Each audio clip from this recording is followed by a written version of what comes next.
والسلام على خاتم النبيين اما بعد فاعوذ بالله من الشیطان الرجیم بسم اللہ الرحمن الرحیم والصلاة والسلام علیک یا رسول اللہ الصلاۃ والسلام علیک یا رسول اللہ وعلی آلک واصحابک یا حبیب اللہ وعلی آلک و اصحابک یا حبیب اللہ والصلاة والسلام علیک یا نبی اللہ الصلاۃ والسلام علیک یا نبی اللہ وعلی آلک واصحابک یا نور اللہ وعلی آلک واصحابک یا نور اللہ نویت سنت الاعتکاف نویت سنت الاعتکاف۔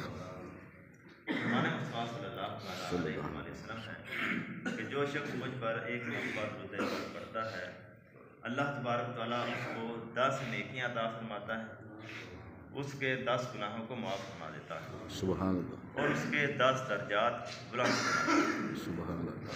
پیارے اسلام بھائی، درود پاک کتنی پیاری بات ہے کہ اللہ پاک بندے کو ایک مرتبہ درود پاک پڑھنے سے ایک نیکی نہیں بلکہ 10 نیکیاں عطا فرماتا ہے۔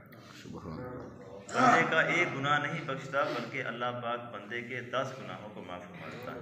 سبحان اللہ، اللہ پاک کی رحمت یہاں پہ بھی نہیں رکتی، اللہ پاک بلکہ بندے کے جنت کے اندر 10 درجات بلند فرماتا ہے۔ سبحان اللہ، ہمیں چاہیے کہ اتنی پیاری عبادت جس سے ہمیں نیکیاں بھی ملیں، ہمارے گناہ بھی بخشے جائیں، اور جنت کے اندر جس سے ہمارے درجات بھی بلند ہوں، ایسی پیاری عبادت کو ہمیں کثرت سے کرنا چاہیے۔ صلو علی الحبیب صلی اللہ تعالیٰ علی محمد صلی اللہ علیہ وسلم۔ پیارے سلام بھائی، ہم واقعہ معراج سن رہے تھے۔ کل تک ہم نے سنا کہ نبی علیہ السلام واقعہ ہے یعنی معراج شریف سے واپس تشریف لے آئے، ام ہانی کے گھر تھے،